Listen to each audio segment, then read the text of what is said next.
जय जय श्री राधे श्याम, जय जय श्री राधे श्याम, जय जय श्री राधे श्याम, निताई गौर हरि बोल। তাহলে আমরা কাল আস্বাদন করেছি যে মহাপ্রভুর কৃপা প্রদত্ত যে প্রেম, প্রেমের যে শ্রেষ্ঠ পরিণতি।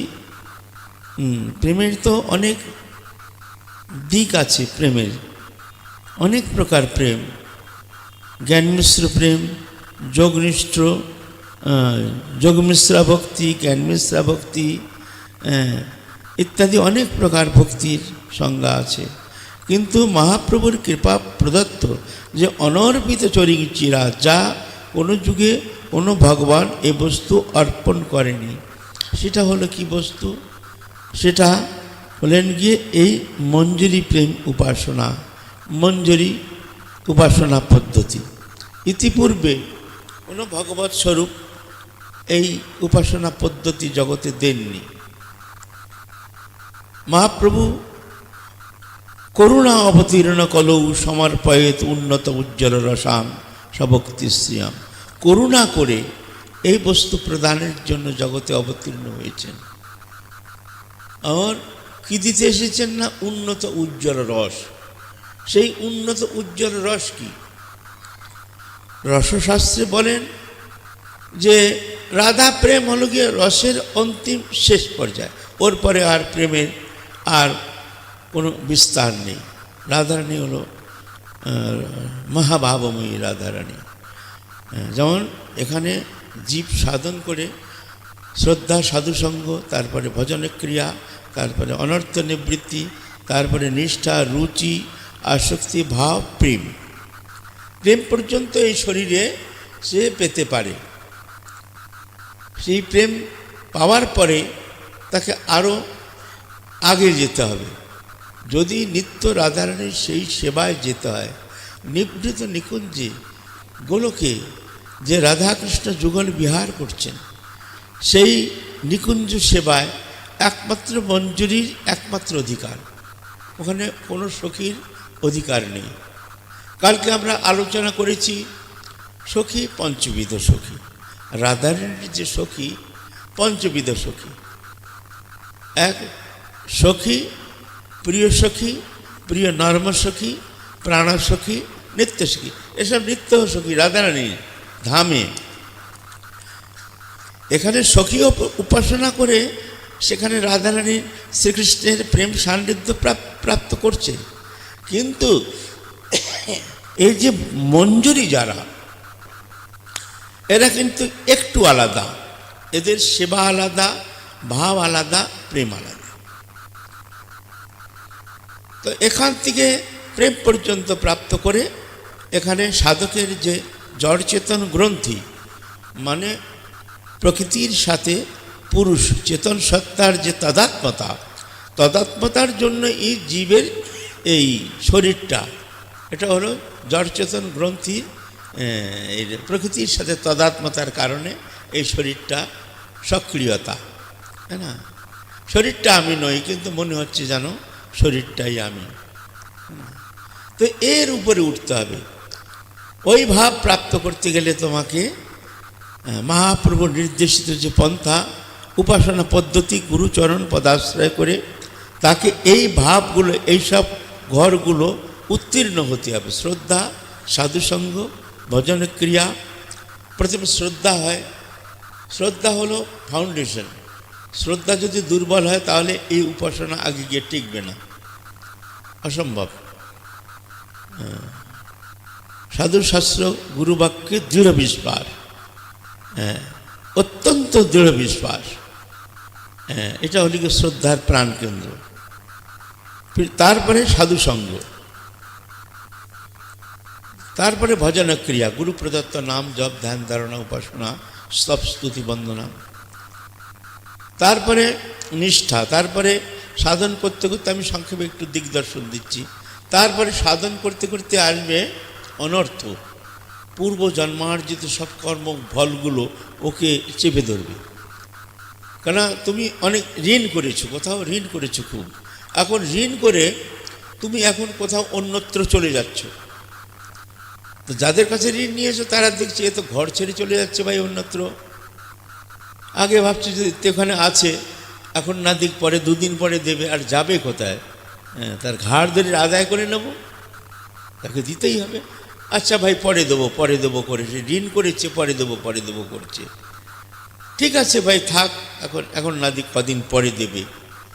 কিন্তু হঠাৎ যদি সে ঘরবার বেচে দিয়ে অন্যত্র চলে যায়, তখন কি হয়? তখন সমস্ত যাদের কাছে ঋণ নিয়েছে সবাই একত্রিত হয়ে তাকে চেপে ধরে, ভাই আমার ঋণ চুকিয়ে যাও, আমার ঋণ চুকিয়ে যাও, আমি যেতে দেবো না। তুমি ঘরে ছিলে, ভালো ছিলে, এখন চলে যাচ্ছ, ঋণ দিয়ে যাও। তদ্রূপ সাধক যখন মায়ার কবলে থাকে তখন সংসার ভালো লাগে, স্ত্রী পুত্র পরিবার ভোগ সুখ আদি ভালো লাগে, ততক্ষণ পর্যন্ত মায়া দেখছে যে থাক, এ তো আমার কবলে আছে, থাক। কিন্তু যখন গুরুকৃপা তিনি জানতে পারেন যে সংসার অনিত্য, শরীর অনিত্য, একমাত্র হরিভজনই সার। এই শরীর থাকতে থাকতে যদি আমি হরিভজন করি, সংসার চক্র থেকে মুক্ত না হই, তাহলে সবচেয়ে বড় ভুল হবে। অনন্তকাল না জানে আবার কবে আমাকে এই ভগবৎ কৃপা আমার এরকম মানব জন্ম আমি প্রাপ্ত করব, তারপরে সাধন করে আমি সংসার চক্র থেকে মুক্ত হব। এই নরতনু একমাত্র ভজনের মূল। নরতনু ছাড়া এই সংসার চক্র থেকে মুক্ত হওয়া যায় না। দেবতারা পর্যন্ত অত্যন্ত ইচ্ছা করেন যে আমাদের ভারত ভূমিতে একটা মনুষ্য জন্ম হোক। আমরা বড় ভুল করেছি। আমরা যদি সাধন করতাম তাহলে ভগবৎ চরণ প্রাপ্ত করে আমরা আনন্দ লোকে আমি চলে যেতাম। কিন্তু স্বর্গলোকে এসে গেছি। স্বর্গলোক তো ক্ষণিকের। সেমে পুণ্যে মত্তলোকাং বিশন্তি এবং তৈ ধর্ম মনুপ্রপন্না গতঙ্গত কামালাবন্তে। পুণ্যক্ষয় হলে স্বর্গ থেকে সে তাড়িত হয়ে সংসার চক্রে চলে আসে, সেখানে আবার ভোগ করে। এরকম অনিত্য। স্বর্গলোক খুব একটা উচ্চস্তরের কিছু নয়, সেটা কামনার কিছু না, একটা ভোগ। এখানে যে গোলকধামের যে আনন্দ, সেই আনন্দের একটা দিগদর্শন দিয়েছেন একজন মহৎ পুরুষ। দিগদর্শন, সেই আনন্দটা কীরকম, সেই প্রেমের আনন্দটা কীরকম। যেমন ধরেন আমার এই পৃথিবীটা 14 ভুবন, 7 লোক, উপরে ভূ স্বর্গ মহাজন তপসত্য 7 লোক, নিচে অতল বিতল তলাতল রসাতল মহাতল পাতাল, এই 7, এই 14 ভুবন। উত্তরোত্তরে আনন্দের শতগুণ বৃদ্ধি হয়। যেমন মানে পৃথিবী লোকে যে আনন্দ, সেই আনন্দ শতগুণ করলে যে সুখ হয়, সেই সুখটা হলো স্বর্গলোকের সুখ। স্বর্গলোকের সুখকে শতগুণ করলে যে আনন্দ হয়, মহল্লোকের সুখ ততটা হয়। মহল্লোকের সুখকে শতগুণ করলে যত আনন্দ হয়, জনলোকের সুখ ততটা। জনলোকের সুখকে শতগুণ করলে যা হয়, তপলোকের সুখ হয়। তপলোকের সুখকে শতগুণ করলে যত আনন্দ হয়, সেটা হলো সত্যলোকের সুখ। সত্যলোকের সুখকে শতগুণ করলে যত আনন্দ হয়, সেটা হলো ব্রহ্মানন্দ। ব্রহ্মানন্দের সুখকে শতগুণ করলে যে আনন্দ হয়, সেটা হলো বৈকুণ্ঠ লোকের আনন্দ। আর বৈকুণ্ঠ লোকের আনন্দ যদি শতগুণ করা হয়, তাহলে রাধাকৃষ্ণ চরণের যে আনন্দ সিন্দুর ছটা, বলছে তার এক বিন্দু নয়, তার সাথে তুলনা করা যাবে না। এবার আপনি চিন্তা করেন কি বস্তু সেটা, হ্যাঁ, সেই প্রেমটা কি, হ্যাঁ, সেটা পেতে গেলে কত কষ্ট, কত সাধনা করতে হবে। তো শ্রদ্ধা সাধুসঙ্গ ভজন ক্রিয়া করতে করতে সে অনর্থগুলো আসে, তাকে এগোতে দেয় না। নানা রকম বাধা বিপত্তি এসে তাকে ঘিরে ধরে। অত্যন্ত দুঃখী হয়ে যায় সাধক। ধীরে ধীরে সাধন চেষ্টার দ্বারা, তীব্র সাধন চেষ্টার দ্বারা, অখণ্ড হরিনাম সংকীর্তনের দ্বারা, হরিনাম আশ্রয়ের দ্বারা ধীরে ধীরে সে অনর্থের থেকে নিবৃত্ত হয়ে যায়। অনর্থের থেকে নিবৃত্তি হলে আসে নিষ্ঠা। এই নিষ্ঠা কাকে বলে? মানে যে অবস্থায় গিয়ে সাধক কোনো পরিস্থিতিতেই সে সাধন যে আমার ভজন সেটা ছাড়তে রাজি নয়, আমার নিয়মটা কোনো অবস্থাতেই সে ছাড়তে পারে না। যদি একবার কোনো কারণে বাধ্যতামূলক তার সে নিষ্ঠার ব্যাঘাত হয়, কোনো দিন যদি সে নিষ্ঠা কোনো রকম হানি হয়, তাহলে অত্যন্ত দুঃখী হয়ে যায়। এটা হলো নিষ্ঠার পর্যায়। সেই নিষ্ঠা যখন আরেকটু উপরে ওঠে তখন হয় রুচি, রুচি স্তর। রুচি স্তরে গেলে তখন সাধকের রুচি হয়। রুচি মানে নামে রুচি, হরিকথায় রুচি, সাধু সঙ্গে রুচি, সাধু সেবায় রুচি, গুরুচরণ পাদপদ্মে থেকে গুরুর সান্নিধ্য থেকে গুরুর সেবায় রুচি। এই রুচিটা উত্তরোত্তর বর্ধিত হতে থাকে। সাধুসঙ্গ ছাড়া ভালো লাগে না, হরিকথা ছাড়া ভালো লাগে না, হরিকীর্তন ছাড়া ভালো লাগে না।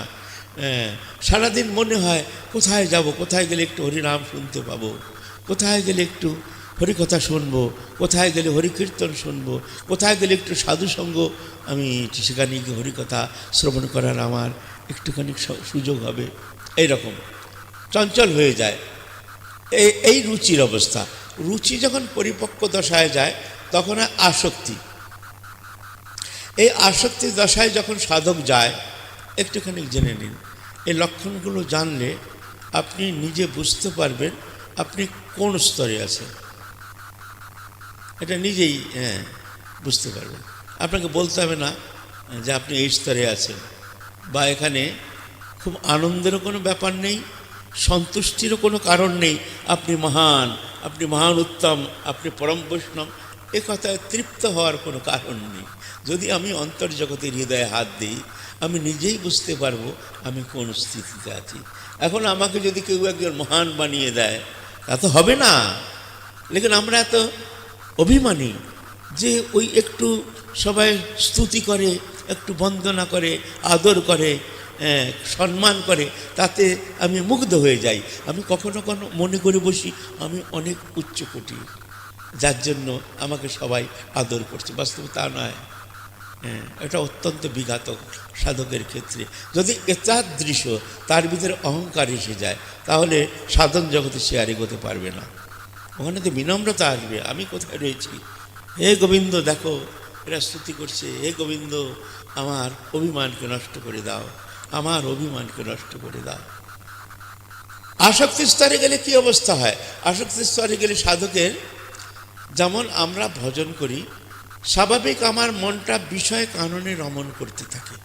মালা নিয়ে বসি, নাম করছি, কিন্তু মনটা কখনো চলে যাচ্ছে কোনো জায়গা, দিল্লি বোম্বাই, কখনো কোথাও চলে যাচ্ছে। পরে দেখছি আরে আমি তো ভগবত চিন্তা করছি, ভগবত চিন্তন করছি, আমার মনটা কেন বিষয়ে চিন্তা করবে? তখন আবার মনটাকে সংযমিত করার চেষ্টা করি, তাকে ভগবত চরণে সংলগ্ন করার জন্য আবার সুদৃঢ়ভাবে আমি চেষ্টা করি। এরকম খেঁচাতানি চলে, মনটা ভেঙে যায়, আবার টেনে নিয়ে আসি, ভগবত চিন্তনের জন্য তাকে নিয়োজিত করার চেষ্টা করি। এটা হলো আমার মতো মাদৃশ্য সাধকের এই দশা। কিন্তু আসক্তির স্তরে গেলে তদ বিপরীত অবস্থা। এই স্থিতিতে গেলে সাধকের মনটা স্বাভাবিক ভগবত চরণে থাকে, বিষয় চিন্তনের জন্য মনটাকে টেনে আনতে হয়। কথা বলতে বলতে হারিয়ে যায়। কেউ আসলে কিছু বলছে, মহারাজ এই কথা হলো, এই কালকে একটা এই সাধু সেবা আছে, এই আছে, তিনি তো কোথায় অতীন্দ্রিয় জগতে চলে গেছেন। হ্যাঁ কি বলছেন? আবার মনটাকে টেনে নিয়ে এসে একটু হ্যাঁ হ্যাঁ হ্যাঁ ঠিক ঠিক ঠিক ঠিক আছে, ঠিক আছে, হবে, ঠিক আছে বলে আবার চলে গেল, আবার তার কথাটাকে বুঝবার জন্য মনটাকে আবার টেনে নিয়ে আসতে হয়। হ্যাঁ আপনি যেন কি বলছিলেন? হ্যাঁ ও আচ্ছা আচ্ছা ঠিক ঠিক ঠিক, যা চলে গেছে। এইরকম অবস্থায় এটা আসক্তি দশা। আসক্তি দশা দুটো লক্ষণ, ক্লেশগ্নি আর শুভদা। একটু শুনে নিন, আপনার হয়তো ভালো লাগবে না, কারণ আপনাদের ভাবের কথা শুনতে ভালো লাগে। সেখানে আমাদের কাছে, আমরা বৃন্দাবনের, আমাদের কাছে ভাবের কথা চলে না, আমাদের কাছে কঠোর লাঠি সোটা পড়বে। সাধন কোনো মানে সোটা চলবে, তবে কি আমাদের কল্যাণ হবে। তা আসক্তির ঘরে যখন সাধক যায় তার দুটো লক্ষণ আছে। কি লক্ষণ? একটা ক্লেশগ্নি, একটা শুভদা। ক্লেশগ্নি মানে অখিল ক্লেশ নাশক। কোনো বিপত্তি আসে সে বিপত্তি মনে করে না, ওই সম্পত্তি এলে সে সম্পত্তিকে আদর করে না, এরকম মানসিক স্থিতি হয়ে যায়। বিপত্তিকে বিপত্তি মনে করে না, সম্পত্তিকে সম্পত্তি মনে করে না, অখিল ক্লেশ নাশক। এই শুভের সমাহার, তার ভিতরে সদ্গুণের সমাহার দেখতে পাওয়া যায়। কৃপালু, অকৃতদ্রোহ, সত্যসার, সম, নির্দোষ, বদান্য, মৃদু ইত্যাদি সদ্গুণে তার হৃদয়টি একটি অলঙ্কৃত হয়ে যায়। অলঙ্কার, নানা প্রকার সমস্ত সদ্গুণের সমাহার। এটা হলো শুভদা। আর ক্লেশগ্নি সংসারের সমস্ত দুঃখ তাকে দুঃখী করতে পারে না, কারণ সে এমন একটি স্থিতিতে থাকে, কেউ মরে গেলেও তার কোনো কষ্ট হয় না, কোনো প্রিয় বস্তুর সমাগমে তার আনন্দ হয় না, কোন প্রিয় বান্ধবের সমাগমে তার আনন্দ হয় না, কোনো প্রিয়জনের বিয়োগেও তার কোনো কষ্ট হয় না। এরকম এটা স্বাভাবিক হবে, এটা বিচারপূর্বক না। এটা হলো গিয়ে ক্লেশগ্নি ও শুভদা দুটো লক্ষণ। এই স্থিতিটা পার করে যখন এটা আরও বেশি দৃঢ় হয়, তখন হয় ভাবদশা। এই ভাবদশাটা কীরকম? ভাবদশাটা হলো যেমন আপনি রাত্রিতে রাত্রি যাপন করছেন, এখন প্রভাতের জন্য আপনি অপেক্ষা করছেন প্রভাত কখন হবে। তখন পূরব দিশায়, পূর্ব দিকে যখন তাকাচ্ছেন দেখছেন আকাশটা লাল হয়ে গেছে, সাদা পরিষ্কার হচ্ছে ধীরে ধীরে। এখন পাখির কলরব শোনা যাচ্ছে, কাকগুলো কা কা কা কা করছে, মুরগি হকো কোকো করে উঠছে। তখন আপনি কি বুঝছেন যে এখন প্রভাতের সূর্যোদয়ের সময় হয়ে গেছে, তাই না? আসক্তি ভাবদশা হলো এরকম, মানে ওই প্রেমের বার্তা নিয়ে ভাব এসছে, এখন প্রেমরূপ সূর্যোদয়ের সময় এসে গেছে। এই স্থিতি সাধকের। এই স্থিতিতে সাধকের ভিতরে কতগুলো বিশেষ পরিবর্তন দেখা যায়। খান্তি, অব্যর্থ কালত্বং, বিরক্তি, মান শূন্যতা, আশাবদ্ধ সমৎকণ্ঠা, নাম গানে সদা রুচি, আসক্তি স্তদ্গুণাখ্যানে, প্রতিস্তদ বসতি স্থলে। এই কতগুলো লক্ষণ তার ভিতরে দেখা যায়। খান্তি, খান্তি কাকে বলে? মানে অশেষ বিপত্তি হলেও সে বিপত্তিকে চিত্ত বিক্ষেপ হয় না, তার কোনো বিপত্তিতে সম্পত্তিতে কোনো বিষয়ে তার চিত্ত বিক্ষেপ হয় না, এক বলে খান্তি। অব্যর্থ কালোত্তম, তার একটা পল একটা ক্ষণ বৃথা যায় না, সবসময় নাম চলছে, হরে কৃষ্ণ হরে রাম হরে রাম রাম রাম, পলকে পলকে ভুলে যাচ্ছে, সংসার ভুলে গিয়ে। এই স্থিতিতে গেলে সাধকের তিলকণ্ঠী মালা ছুটে যায়, তিনি আর এগুলো ধারণ করতে পারেন না, নিয়ম ধ্যান ছুটে যায়। কেননা মনটা এত বেশি অন্তর্মুখী হয়ে যায় যে সে আর বাহ্যিক কার্য সেগুলো তার দ্বারা সম্পন্ন হয় না। কেননা আমরা যে কর্ম করি সেই কর্মের কর্তা হলো কি মন। যখন মনটা আমার ইন্দ্রিয়ে থাকে, শরীরে থাকে, তখন আমি কার্য সম্পাদন করি। সেই মনটাই যদি না থাকে তাহলে শরীরটা চালাবে কে? এই ইন্দ্রিয়ের কর্তা হলো মন। তো মনই নেই, মনটা কোথায়? সেই অতীন্দ্রিয় জগতে রাধাকৃষ্ণ চরণ কমলে সংলগ্ন হয়ে সেখানে ভ্রমরের মতো গুনগুন গুনগুন করে হরিনাম করছে। তাহলে শরীরটা চালাবে কে? তখন শরীরটা হয়ে যায় নিষ্ক্রিয়, তার ক্রিয়াকর্ম বিধিনিষেধ সে পালন করতে পারে না। তিলক সকালে করবে ভুলে যায়, পূজা পাঠ ভুলে যায়, নিয়ম ধ্যান সব ভুলে যায়, কোথাও গিয়ে একা বসে আছে, এইরকম পাগলের মতো বসে আছে। ওই সময় তার স্থিতিটা দেখে অনেকে অনেক রকম সমালোচনা করে।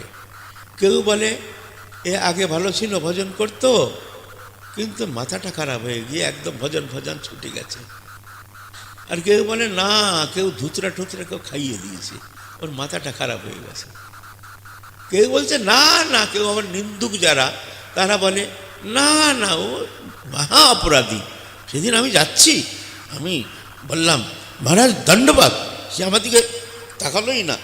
বাস্তবে কিন্তু সে কিন্তু দেহে নেই, সে কিন্তু গোবিন্দ চিন্তায় কোথায় চলেছে, সেই অতীন্দ্রিয় জগতের আকর্ষণে সে কোথায় ছুটে চলেছে সে জানে না আমি কোথায় যাচ্ছি, আমাকে কোথায় যেতে হবে।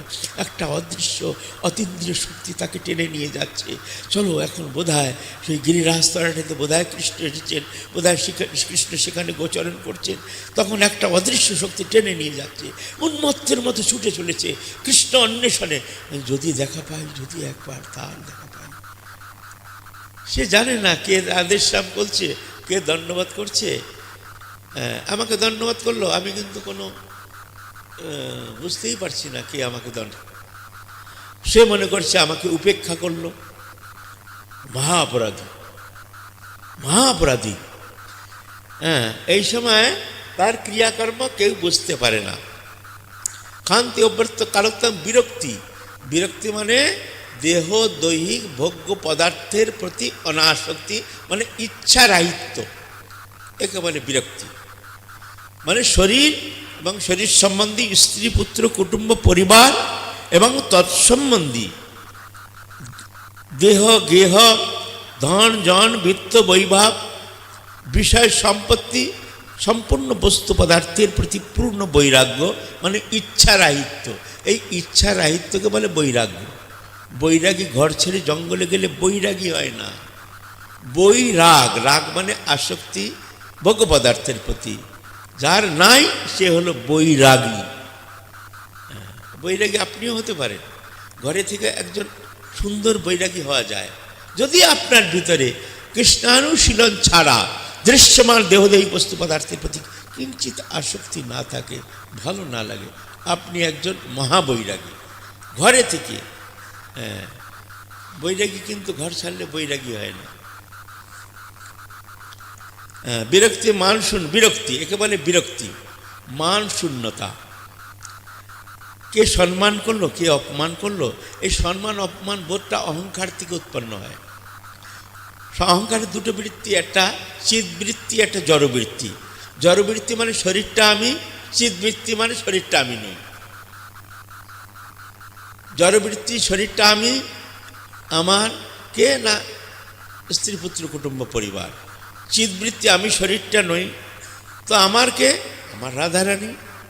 এটা হলো এই জড়বৃত্তিটা যার, জড়রূপী অহংকারটা যার প্রবল, তার সম্মান তত বেশি তার ভালো লাগে, অপমানে সে তত বেশি মূর্ঝে যায়, অত বেশি সংকুচিত হয়ে যায়, অত বেশি দুঃখী হয়। এখন আপনার ভিতরে জড়ীয় অহংকার কতটা আপনি দেখে নেবেন, বিচার করে তখন আপনি চিন্তা করবেন। এই জড়ীয় অহংকার থাকতে সেই প্রেম চিন্তাও করতে পারবেন না। ওখানে যেতে হলে এই অহংকারটাকে মাটির তলায় পিষে দিতে হবে, সবার চরণের তলায় ঘষে ঘষে ঘষে ঘষে এই অহংকারটাকে মিলিয়ে দিতে হবে, সবার চরণ তলা দিয়ে যেতে হবে। ওখানে ওই রাস্তাটাই ওই রকম সবার জন্য। এখানে কোনো ব্যক্তি বিশেষ নেই, কোনো জাতি বিশেষ গোত্র বিশেষের জন্য এই ব্যবস্থা নয়, এই ব্যবস্থা নির্বিশেষ প্রাণী মাত্রই সকলের জন্য।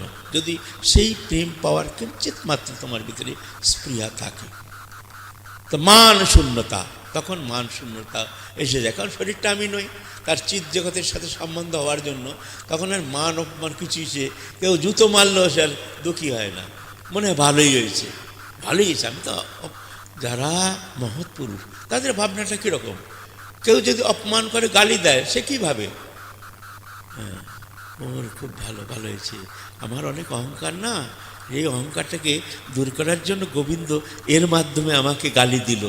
ওহো প্রভু তোমার কত দয়া, তুমি দেখো কৃপা করে আমার অহংকারটাকে দূর করার জন্য এর মাধ্যমে আমাকে এমনভাবে তাড়িত করলে। জয় হোক প্রভু, জয় হোক তোমার করুণা। তিনি দেখছেন করুণা, ওই যে গালি দিচ্ছে, ওই যে অপমান করছে, ওটাকে তিনি করুণা মনে করছেন। এই রাজ্যটা আলাদা, আরে ভোগ রাজ্যটা আলাদা, অহংকার জগৎটা আলাদা। ওখানে যেতে হলে তোমাকে আর কোনো অপশান নেই, কোনো অপশান নেই, একই মার্গ সবার জন্য। মান শূন্যতা, শান্তি অভ্যর্থ করতাম ব্যক্তি মানুষ আশাবদ্ধ সমুৎকণ্ঠ। আশাবদ্ধ মানে কৃষ্ণ কৃপা করবেনই, আর এই যে আশাটা তার উত্তর উত্তর বাড়তে থাকে।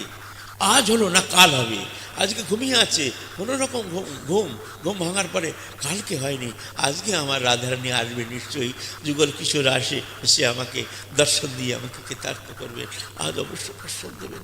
আর রাধারানী, আর রাধারানী, আমার দিন তো চলে গেল, আজকে নিশ্চয়ই আসবেন, আজকে অবশ্যই কৃষ্ণ আসবেন বলে কখনো কাঁদছে, কখনো হাসছে। হা প্রাণেশ্বরী, দিন তো চলে যায়, তুমি কি আজকে আসবে না? আমি এর জন্য তোমার জন্য কত অপেক্ষা করে বসে আছি অনন্তকাল। আমি সংসার চক্রে আবর্তিত হয়ে তোমাকে ভুলে আমি কিভাবে বসে আছি, তুমি কি আসবে না? তুমি কি আসবে না রাধারানী?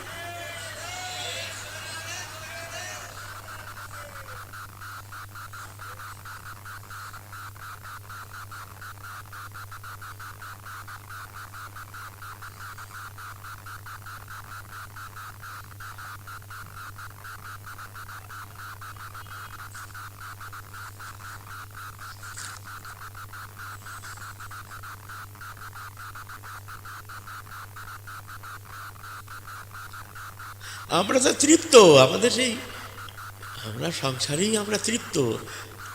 এখানে কিছু নেই, কোনো সুখ নেই, কোনো শান্তি নেই, কোনো প্রেম নেই, কোনো সৌহার্দ্য নেই, কোনো সম্প্রীতি নেই, কিছু নেই। একটুখানি ছোঁয়া কোথাও কখনো গন্ধ মাত্র দেখতে পাই, ওতেই আমরা নিজেকে বিকিয়ে দিয়ে এখানে তৃপ্ত হয়ে বসে আছি। এই ভজনে কখনো শ্রী রাধারানীর চরণ পাওয়া যায়? অহংকারের দ্বারা তুমি তৃপ্ত হতে পারো, হ্যাঁ আমি তৃপ্ত, খুব পাচ্ছি, খুব পেয়েছি, খুব সম্মান পাচ্ছি, খুব ঠিক আছে, তুমি তৃপ্ত থাকো, ওই পর্যন্ত ওই তৃপ্তি নিয়ে তুমি সন্তুষ্ট হয়ে যাও। সেই জগতে যেতে গেলে তোমাকে কিন্তু এর পূর্ণরূপে পরিবর্তন দরকার, না মান শূন্যতা। এর আশাবদ্ধ, তিনি কৃপা করবেনই, সমুৎকণ্ঠা, উত্তরোত্তর উৎকণ্ঠা বাড়বে, কবে কবে পাবো আমি তাকে, আমার দিন তো চলে যায়, এক একটা দিন তার কাছে যেন মনে হচ্ছে এক একটা যুগের মতো চলে যাচ্ছে। আমার কি দর্শন হবে না? আমি কি পাবো না রাধারানীকে? পাবো না? আমি কি পাবো না? আমি নিশ্চয়ই পাবো। আমি অনেক পাপী, আমি অনেক অপরাধ করেছি, আমি তো তার প্রাপ্তির যোগ্যতা নেই, এরকমভাবে কখনো কখনো সে মূর্ছিত হয়ে যাচ্ছে, মূর্ঝা হয়ে যাচ্ছে। তখন ভাবছে না না, তিনি তো করুণাময়, তিনি ভগবান বলেছেন অহং তাং সর্ব পাপেভ্য মোক্ষয়িষ্যামি মা শুচো, আমি তোমাকে সমস্ত পাপ থেকে মুক্ত করে দেবো। ভগবান নিশ্চয়ই আমাকে আমাকে তিনি অবশ্যই কৃপা করবেন। আবার আশাবদ্ধ, আশার কিরণ জেগে ওঠে, না না অবশ্য পাবো, অবশ্য পাবো, যতই পাপাচারী, দুরাচারী, অবিচারী, ব্যবিচারী, কুবিচারী, কদাচারী হই না কেন, তিনি অবশ্য আমাকে কৃপা করবেন। এরকম একটা আশাবদ্ধ, সমুৎকণ্ঠা, নাম গানে সদা রুচি, সবসময় সেই নাম গানে রুচি। আসক্তি স্তদ গুণাখ্যানে প্রতিস্তদ বসতি স্থলে, আসক্তি তার গুণাখ্যানে, যেখানে কৃষ্ণের গুণানুবাদ হয়, ভক্তমুখী হরিকথা, যেখানে হরিকথা হয় সেখানেই তিনি ভালো লাগে, সেখানেই তিনি যেতে চান। আসক্তি স্তদ গুণাখ্যানে, কৃষ্ণের কথা কীর্তনে, নিজে কীর্তন করা অথবা অপর কোনো বৈষ্ণবের মুখে তার মুখোদ্গীর্ণ হরিকথা অমৃত সুধা আস্বাদন করে তৃপ্ত হওয়া, পরম তৃপ্তি প্রাপ্ত হওয়া আসক্তির। আর প্রীতিস্তদ বসতি স্থলে, ভগবানের বসতি স্থল, ভগবানের নিবাস স্থল। কোথায় ভগবান থাকেন? ভগবান কোথায় থাকেন? বলেন না, মদ্ভক্ত যত্র গায়ন্তি তত্র তৃষ্ণামি নারদ। আরও আছে, আরও জায়গা আছে। কোথায়? বৃন্দাবনং পরিত্যাজ্য পাদবেগং ন গচ্ছতি, বৃন্দাবন ছেড়ে আমি কোথাও যাই না। হ্যাঁ, তাহলে বৃন্দাবনে তিনি আছেন, আর ভক্তের হৃদয়ে তিনি আছেন, আর যেখানে হরিকথা হয় সেখানে তিনি আছেন। এই তিনও জায়গায় যুগপৎ তার মনটি সংলগ্ন থাকে। তদ প্রীতি তদ বসতি স্থলে, এটা হলো ভাবের ঘরে গেলে তার এই অবস্থা। একটা লক্ষণ, এর একটা কীরকম লক্ষণ বলে দিচ্ছি, সত্য ঘটনা। একজন সাধু, সে ওই ভাবের স্তরে চলে গেছে। এখন শিষ্যরা বলছেন গুরুদেব আমার ঘরে চলেন। সে তো সবসময় অন্তর্দশায় থাকেন, সে তো কিছু বোঝেন না। শিষ্যরা গাড়িতে করে উঠিয়ে নিয়ে চলে গেছে। চলে গেলে ঘরে একটা ঘরে থাকতে দিয়েছেন। জানেন গুরুদেব বৃদ্ধাবস্থা, থাকেন। গুরুদেব তো নিজের চিন্তায় ব্যস্ত, দুনিয়া কা মেলা মাহুয়া কেলা, বাস তিনি নিজের ভাবে তন্ময়। সকালবেলা উঠে দেখেন গুরুদেব নেই। আরে গেল কোথায়, বৃদ্ধ মানুষটি কোথায় গেল, কোথায় গেল? তিনি তো নিজে চলতে পারেন না, তাকে ধরে নিয়ে যায়, ধরে উঠান, ধরে বসান, তাহলে তিনি কোথায় গেলেন? খুঁজে কোথাও খুঁজে খুঁজে খুঁজে খুঁজে কোথাও পাচ্ছেন না, গুরুদেব নেই। আরে বৃদ্ধ মানুষ, বেলা দ্বীপ্রহর অতিক্রান্ত, দুপুর পার হয়ে যাচ্ছে, চিন্তিত হয়ে গেছে, কোথায় গেলেন? যেতে পারেন না, অথচ নেই ঘরে। সব ঘর তন্ন তন্ন খুঁজে, এ বাড়ি ও বাড়ি সে বাড়ি না, সব ভক্তদের কাছে জিজ্ঞেস করেন কোথায় গেলেন গুরুদেব, নাই। একজন বললেন, আচ্ছা পায়খানাটা দেখেছো কি, পায়খানাটা? তারপরে দেখেছে পায়খানার দরজা খোলা, আর সেখানে তিনি গাইছেন, ভজ বৃষ বানন দিনে মোহন যুব রাজে। মানে প্রভাতকাল তিনি রাধারানীকে জাগাচ্ছেন, আর ওই সকালে গেছেন শৌচালয়ে, আর দ্বীপ্রহর অতিক্রান্ত তিনি ওই পদে তিনি এমনভাবে ডুবে গেছেন, আর অশ্রুকম্প পুলক এই শ্লেষা আদিতে তার বক্ষস্থলগুলো ধুয়ে যাচ্ছে, তিনি ওই একটা ধুনি চলছে, জাগ শৌচ করেছেন, শৌচ হয়ে গেছে, কিন্তু আর সব ভুলে গেছেন যে আমাকে শুদ্ধাচার করে জলক্রিয়া করে আমাকে যেতে হবে, সব ভুলে গেছেন। তিনি ওখানে তন্ময়ে রয়েছেন শৌচালয়ে। কি দশা, কি ভাব দশা, একে বলে ভাব। আর এখানে গেলেই এই অবস্থা, এটা বলছে এই অবস্থার আবার দুটো গুণ, যেমন আসক্তির দশা দুটো হলো ক্লেশগ্নি সুবোধা, আর এই ভাব দশার দুটো লক্ষণ, মোক্ষ লঘুতাকৃত সুদুর্লভা।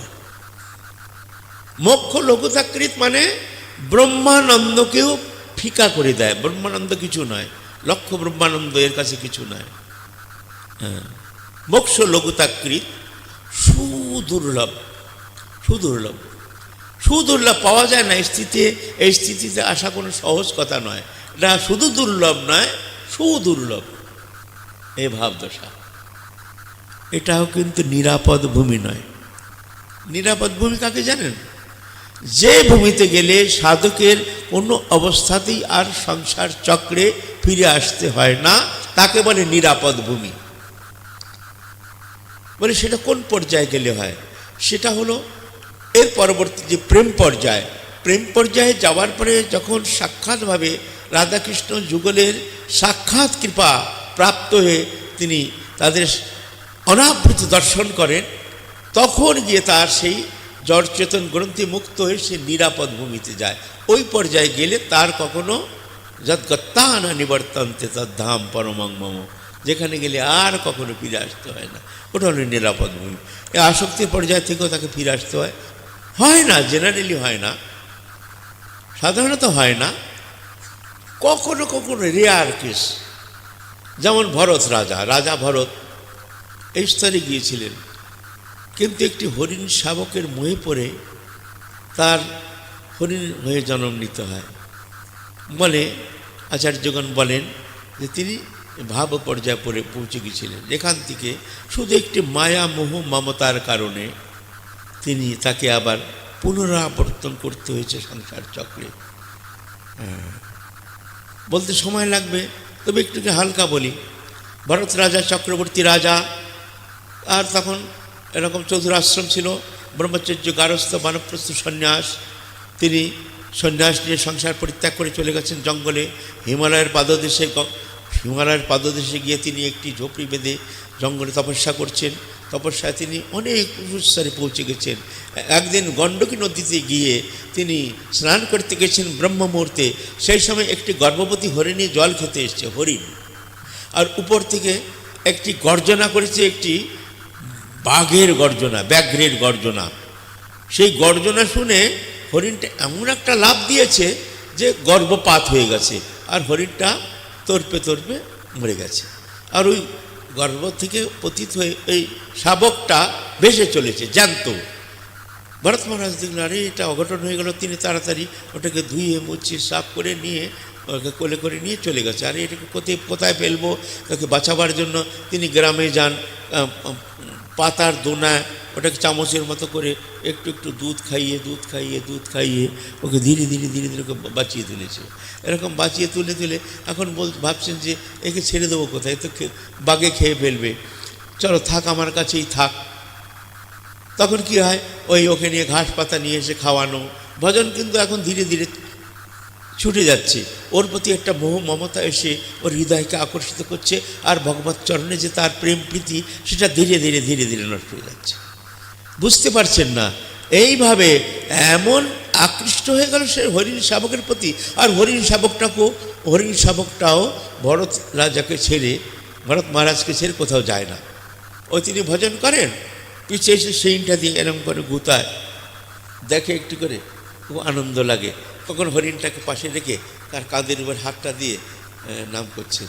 মনটা কিন্তু চলে গেছে হরিণ শাবকে টেনে নিয়ে গিয়ে, তার ভগবত চরণ থেকে মনটা আকর্ষিত হয়ে কোথায় সেই জাগতিক প্রেমে আবদ্ধ হয়ে ভগবত চরণ থেকে চ্যুত হয়ে গেছে, তিনি কিন্তু বুঝতেও পারছেন না। ওই সময় যদি ভরত রাজা ওই শাবককে ছেড়ে দিতেন, যা বড় হয়ে গেছে এখন যা তুই, তার ওই যে নিজে পালন করতে গেলেন, ওইখানে বন্ধন দশা প্রাপ্তি। এইটা হলো ভরত রাজার ভুল। হরিণটাকে যে তিনি ওখানে নিয়ে এসছেন, বাঁচিয়ে নিয়ে এসছেন, এটা ভুল নয়।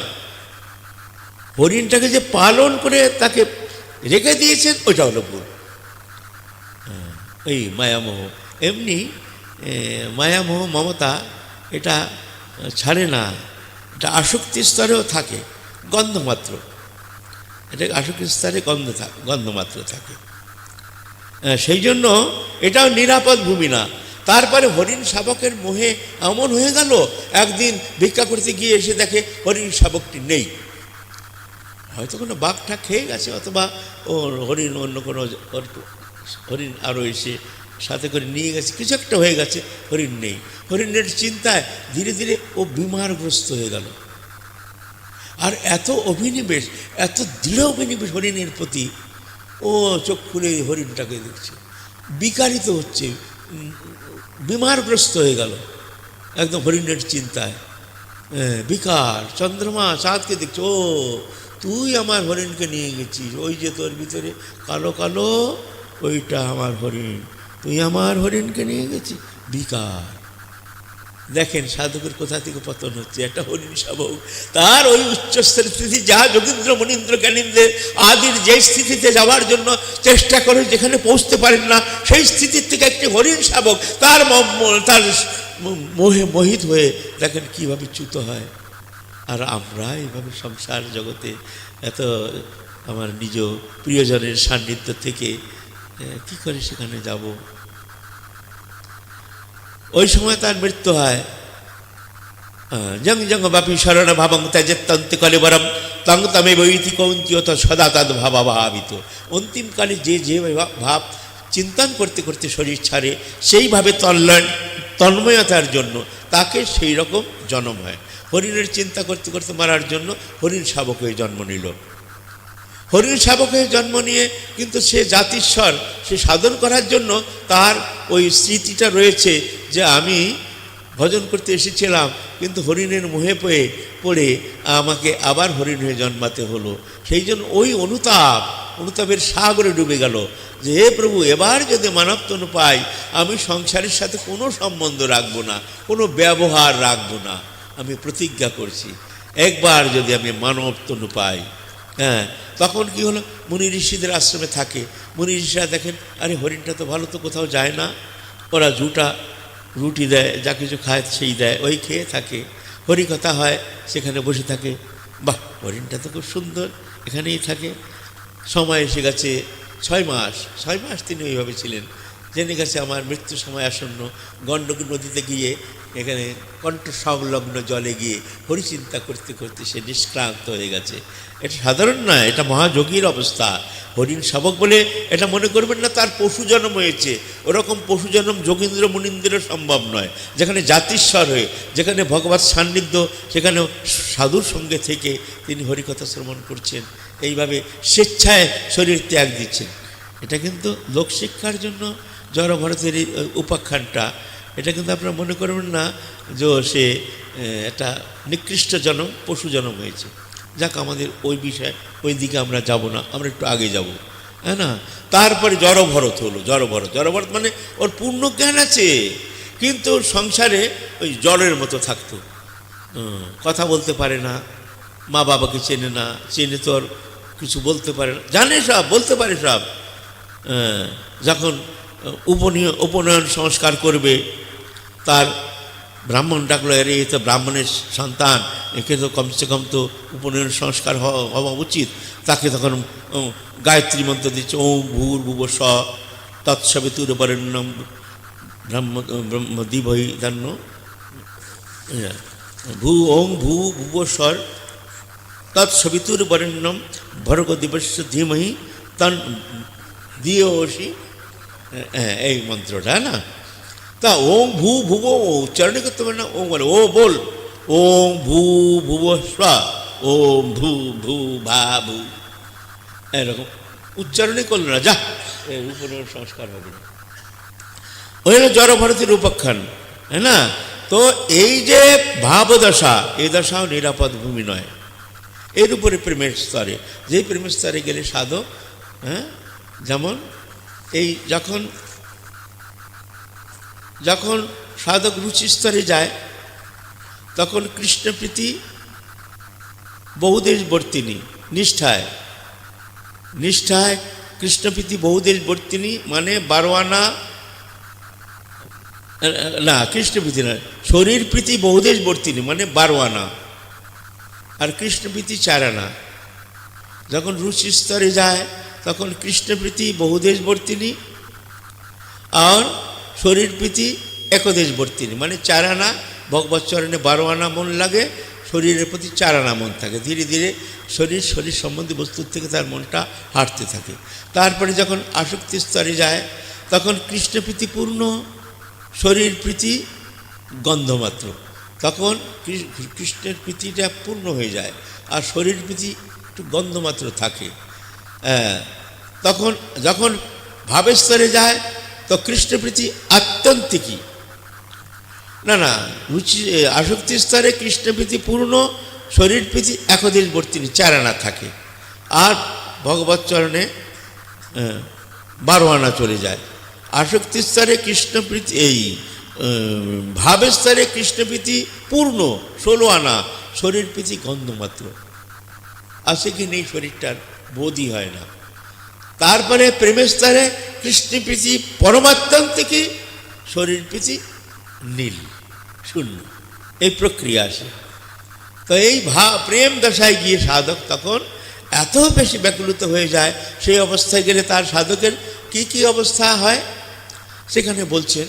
সংক্ষেপে বলি, সময় অনেক হয়ে যাচ্ছে, লম্বা চ্যাপ্টার, একদিনের কথা নাকি, বলতে গেলে সময় চাই, আর মানুষের মনও চাই, আগ্রহ চাই, কেন এগুলো তত্ত্বের কথা তো, হ্যাঁ, এটা আমার হৃদয়ের কথা। হ্যাঁ, তখন প্রেমের স্তরে গেলে কি হয়, আহার প্রহারের মতন, খাওয়াটা তার কাছে প্রহারের, মানে আমার কাছে বেত্রাঘাত করছে, প্রহারের মতন, রুচি হয় না। জাগরণ দশা অনুতাপ সাগরের মতন, যতক্ষণ জেগে থাকে একটা ভিতরটা যেন আগুনের ভিতরে তাকে ঢুকিয়ে দিয়েছে, জ্বলছে দাউ দাউ করে। আমার এখনো কৃষ্ণ প্রাপ্তি হয়নি, এক এক পলকে এক এক নিষ্ঠা কৃষ্ণ ছাড়া যেন সে জ্বলে যাচ্ছে, পুড়ে যাচ্ছে। এই মুহূর্তে কৃষ্ণ যদি আমাকে দর্শন না দেন, আমি জ্বলে যাব একদম। প্রেমের স্তরে ওই দুপোটা চোখের জল প্রেম না। আমাদের কখনো কখনো দুপোটা চোখের জল আসে, আমি কখনো কখনো তাতে আমি তৃপ্ত হয়ে যাই, কখনো কখনো মনে করি আমি খুব বড় সাধক। এর চেয়ে মূর্খতা আর কিছু নেই। কোথায় প্রেম?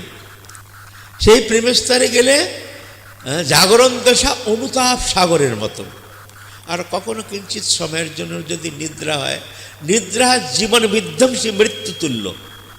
হ্যাঁ, আমি মরে গেছিলাম, অথবা মরেছিলাম, আমি ঘুমিয়ে পড়েছি, আমার এখন জীবনের শেষ সময়, আমি এখনো গোবিন্দকে পাইনি, আমি নিশ্চিন্ত ঘুমাচ্ছি, মরে যায় শরীরটাকে, আগুনে পুড়ে যাব না কি করব, জীবন বিধ্বংসী মৃত্যু তুল্য।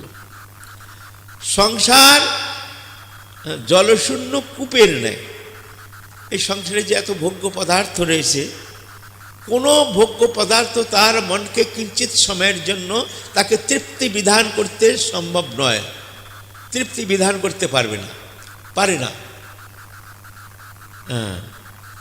সংসার জলশূন্য কূপের মতো। যেমন আমি তৃষার্ত হয়ে কোনো কুয়ার কাছে গেছি, কুয়ায় কোনো জল নেই, তো ও কুয়াটা আমার কাছে নিষ্ক্রিয়, ওটার সাথে আমার কোনো মতলব নেই। তেমনি সংসারটা মনে হয় এখানে আমার এই সন্তপ্ত হৃদয়কে শান্ত করার মতো এই সংসারে এমন কোনো বস্তু নেই যা এই সময়ে আমার হৃদয়কে কিঞ্চিত সময়ের জন্য আমাকে শান্তি প্রদান করতে পারে। হৃদয়টা এরকম হয়ে যায়। সংসারটা জলশূন্য কূপের মতো। সজ্জনকৃত প্রশংসা বিশ্ববৃষ্টির ন্যায়। যেমন ধরেন আমাদের কেউ প্রশংসা করলে আমাদের খুব আনন্দ হয়। আপনি খুব বড় সাধু, মহান, বৃন্দাবন থেকে এসছেন, মানে বড় মহান, রে বাবা কত বড় বৃন্দাবনের সাধু, মালা পরাচ্ছেন, চারিদিকে সাধু শিষ্য সামন্ত, আমি বুক উঁচু করে যাচ্ছি, ওহ কত বড় সাধু। ওখানে এসব নেই। ওখানে সজ্জনকৃত প্রশংসা, যখন প্রশংসা হচ্ছে আপনি তো বড় সাধু, আপনি তো বড় মহান, আপনি, মনে হচ্ছে যেন আমাকে কেউ বিষ বৃষ্টি করছে, আমার উপরে বিষের বর্ষা করছে। আমি জ্বলে যাচ্ছি, পুড়ে যাচ্ছি, আমাকে বড় সাধু বলছে। সাধু বলে কৃষ্ণ এখনো দেখা দেয়নি আমাকে, ওরা জ্বলে যায় এইসব কথায়। আর আমরা কিন্তু তার বিপরীত, আমরা আরও চাই, হ্যাঁ আমাকে একটু মানুক, গুনুক, চালুক, আমি বড় সাধু, বৃন্দাবন থেকে এসেছি, হ্যাঁ তবে তো না বড় সাধু। গোবিন্দ বলেন এতে তৃপ্ত থাকো, থাকো তৃপ্ত। তৃপ্ত না, তোমাকে তৃপ্তি দেওয়া উচিত, তা তুমি চাইছো তৃপ্তি, তৃপ্ত না তা থাকো। আর ওই তৃপ্তি পেতে হলে তোমাকে এখানে অতৃপ্ত হতে হবে, ওই তৃপ্তি পেতে হলে তোমাকে এখানে অতৃপ্ত হতে হবে।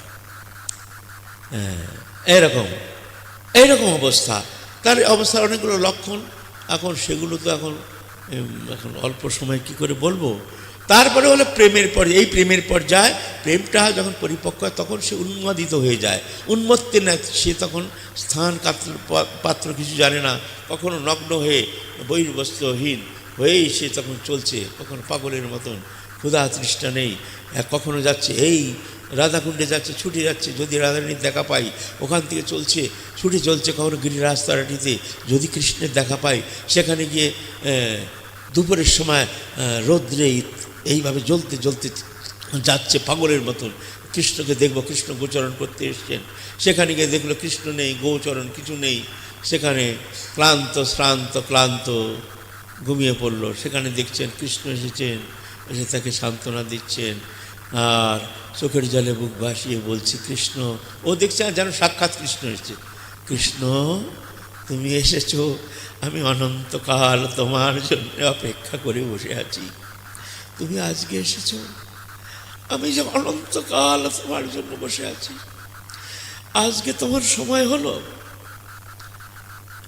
কৃষ্ণ তাকে বক্ষে জড়িয়ে ধরছে, অনন্তকালের সন্তপ্ত হৃদয় শান্তির এক মহাপ্রলেপ, মহাশান্ত,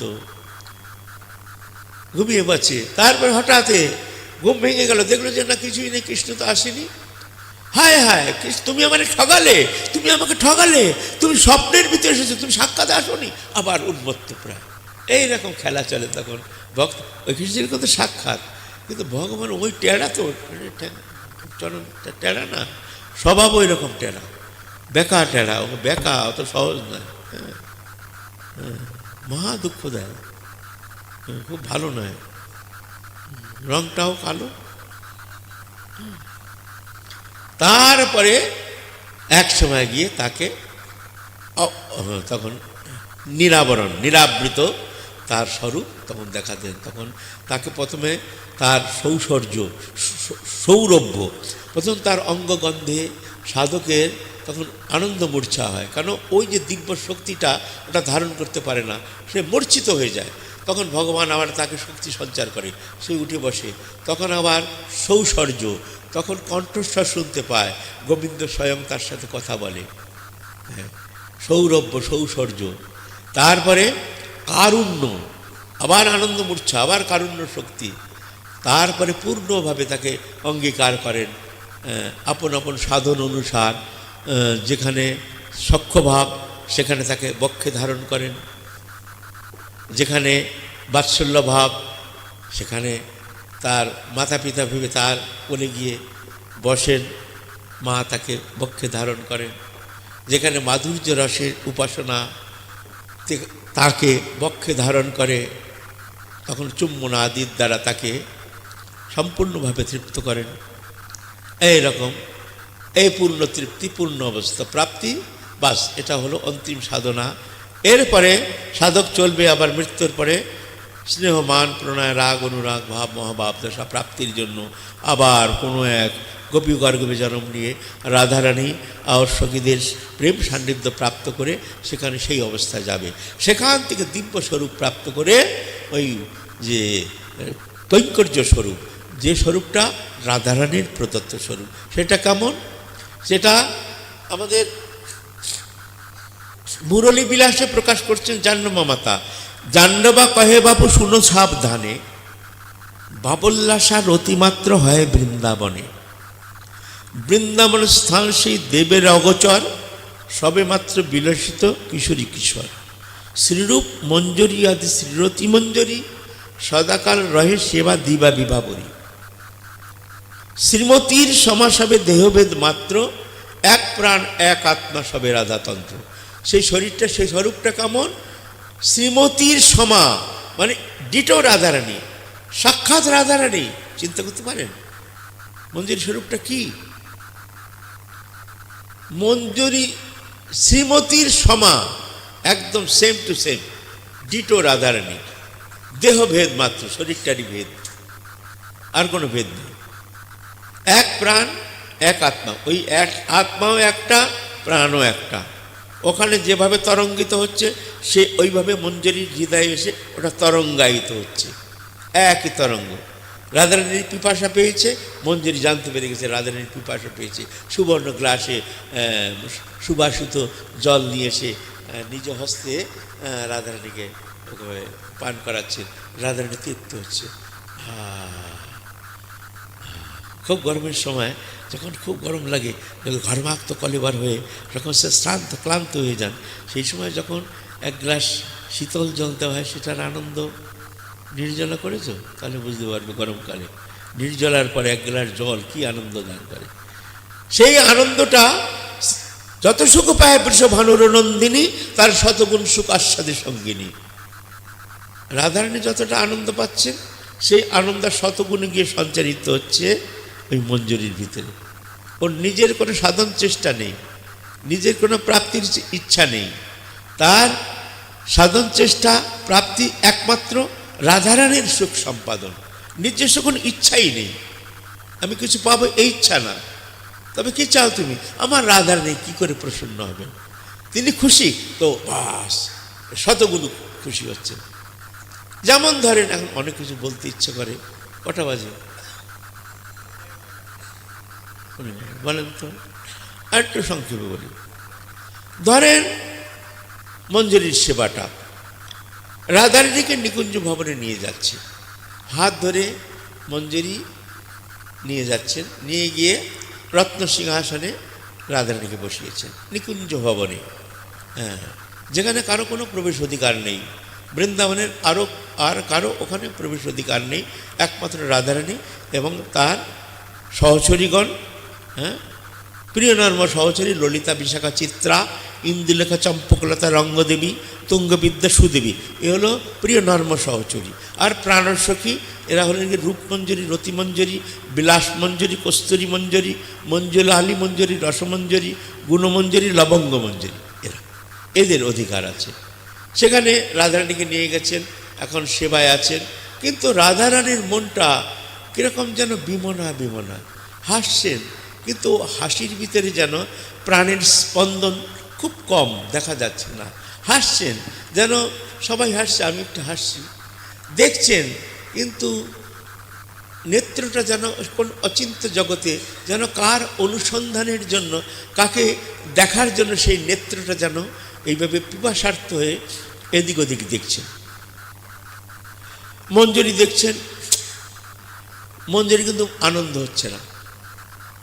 যে আনন্দ সিন্ধুর ঘনীভূত বিগ্রহ শ্রীমতী রাধারানী, মহাভাবময়ী রাধারানী, তিনি রয়েছেন যার এক ছটায় অনন্ত কোটি ব্রহ্মাণ্ড আনন্দিত হয়। সেই আনন্দময়ী রাধারানীর স্বয়ং বর্তমান, অথচ মঞ্জরির ভিতরে কিঞ্চিত মাত্র আনন্দ নেই। কেন? মানে আনন্দ নেই, আমার রাধারানীর আনন্দ নেই, ওই জন্য তার আনন্দটা রাধারানীর আনন্দ পর্যাবসান। বুঝতে পেরেছেন মঞ্জরি যে আবার রাধারানীর এ মুখে পূর্ণ হাসি ফোটাবার জন্য আমাকে কি করতে হবে? চলে যাচ্ছে, রাধারানীকে ছেড়ে চলে যাচ্ছে, গিয়ে বন বনান্তর ঘুরছে, তো লীলা না। তখন গোষ্ঠে গিয়ে আবার নানা রকম বাহানা করে, দেখছে সব সখারা রয়েছে, বলরাম আদি রয়েছে, কৃষ্ণ চলো চলো চলো চলো, তোমার মা ডেকেছে তোমাকে, আমাকে পাঠিয়েছে যে কৃষ্ণকে ডেকে নিয়ে এসো, ওর আজকে জন্মদিন, এই করতে হবে এই করতে হবে, হ্যাঁ চলো চলো চলো জলদি। আমাকে হাত টানতে টানতে টানতে টানতে, ওর কিছু বলার আগে সখাদের এরম এরম করতে করতে টানতে টানতে নিয়ে চলেছে কৃষ্ণ, চলো। হ্যাঁ, তারপর গিয়ে আবার তারণ করছে, তোমাকে আজকে দেখাবো, তুমি আমার স্বামীকে এরকম ছেড়ে দিয়ে তুমি তাকে কষ্ট দিচ্ছ। হ্যাঁ, আবার অনন্ত কোটি ব্রহ্মাণ্ড নায়ক, যার চরণ রজের একটা ছটা পাওয়ার জন্য, এক কণ পাওয়ার জন্য মুনীন্দ্র যোগীন্দ্র আদি সব যুগ যুগান্তর ধরে তপস্যা করে তার কিঞ্চিত ছটা প্রাপ্তি করতে অসমর্থ হচ্ছে।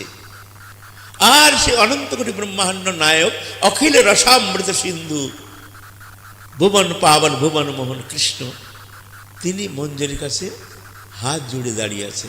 এই হলো সাধন পদ, সাধন উপাসনার প্রাণকেন্দ্র আমাদের মঞ্জরি উপাসনা, যে ভগবান পর্যন্ত তাদের কাছে হাত জড়ি। কেন? ওই সেবা, কিভাবে সেবা দিতে হবে, সেবা সুখ সম্পাদনের জন্য মঞ্জুরির মতো কেউ জানে না। হাত ধরে নিয়ে যাচ্ছে, টেনে নিয়ে গিয়ে তখন রাধারানীর দক্ষিণ পাশে তখন বসে দিল, বসে। এইবার কৃষ্ণের অঙ্গ স্পর্শে রাধারানীর মুখটা এইবার পূর্ণ চন্দ্রমার মতো খিলে গেল একেবারে। অখণ্ড আনন্দ সিন্ধুতে আমার আমার রাধারানীর স্বামিনী আনন্দ আনন্দ সিন্ধুর উচ্ছ্বাস। ওই নেত্রের ছটা আর ওই মুখের অমৃত হাস্য, ওর এক ছটা পেয়ে এবার মঞ্জরির ভিতরে আনন্দ শতগুণ এসে তাকে এত আনন্দিত করছে, নাচছে, ওরে নাচছে নাচছে। ওই রাধারানীর আনন্দটা দেখে তার রাধারানীর আনন্দে আনন্দ পর্যাবসান, নাচছে, সারা নাচছে, আনন্দ শতগুণে বৃদ্ধি পাচ্ছে। এইরকম আরও আছে অনেক কথা, এখন এখানে তো এখন সম্ভব নেই, 11টা বাজে। এই হলো আমাদের মঞ্জরি উপাসনা, যেই উপাসনাটা যেটা রাধাকৃষ্ণের চাইতেও শতগুণা এ আনন্দ সুখ প্রাপ্ত করছে মঞ্জরি। যত সুখ পায় পুরুষ ভানুর নন্দিনী, তার শতগুণ সুখ আস্বাদে সঙ্গিনী। কোনো ছলে একসঙ্গে সখীরে মিলায়, এই যে কোনো ছলে একসঙ্গে সখীরে মিলায়, সে আনন্দ দেখে শুনে কোটি সুখ পায়। এ মঞ্জরি পাচ্ছে আনন্দ, এলো মঞ্জরি উপাসনা। জয় জয় শ্রী রাধে শ্যাম, নিতাই গৌর হরি বল।